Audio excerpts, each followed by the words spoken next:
Nowadays, games receive a lot of hype.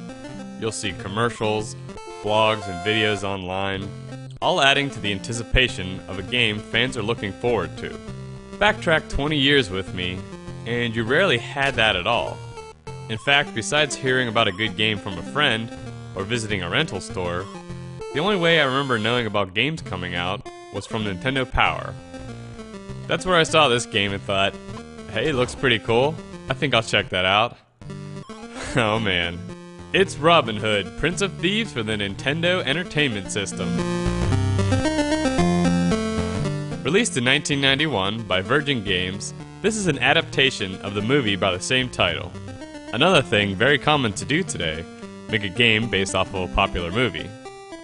Now while Robin Hood didn't live up to the hype in my opinion, it does fall victim to the stereotype of games based on movies not being all that great. So you start off in prison, much like the movie, and you're introduced to one of several gameplay modes, the Zelda top-down perspective.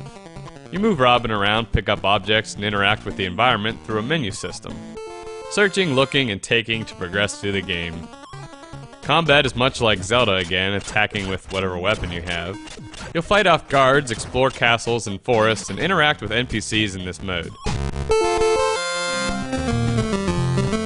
It functions alright, not great.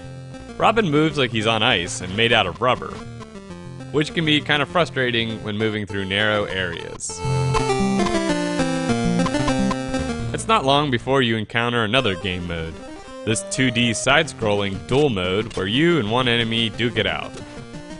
This mode comes up every now and then, and it's kind of an abrupt change. Robin is much more mobile in this mode, but it's still not totally fleshed out well. Hit detection seems totally random, and button mashing and cornering if you can is really your only strategy, since a lot of the time your opponents outreach you. There's a third battle mode that is supposed to represent large-scale battles with all of the merry men against some opposition, usually guards. You're now miniature versions of your party fighting miniature versions of the baddies. It's never really very difficult, since everything seems to die in one hit. You can switch between merry men, but again, no real advantage to that.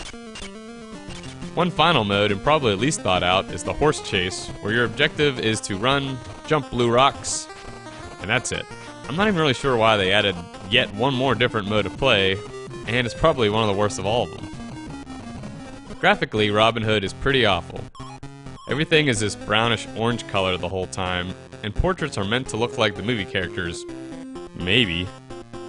The sprites in the duel mode are half decent, but that's about the best compliment I can give. This is a late NES title too, like released after the Super Nintendo came out late. One of the reasons I thought this game would be good is the mix of some RPG elements. Each character has their own status page with inventory and equipment.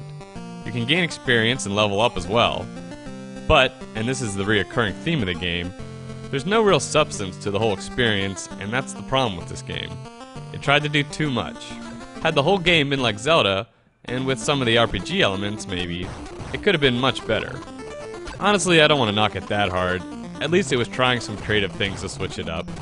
But unfortunately, that can lead to some games that aren't remembered for how awesome and innovative they were, but that they were kind of a letdown.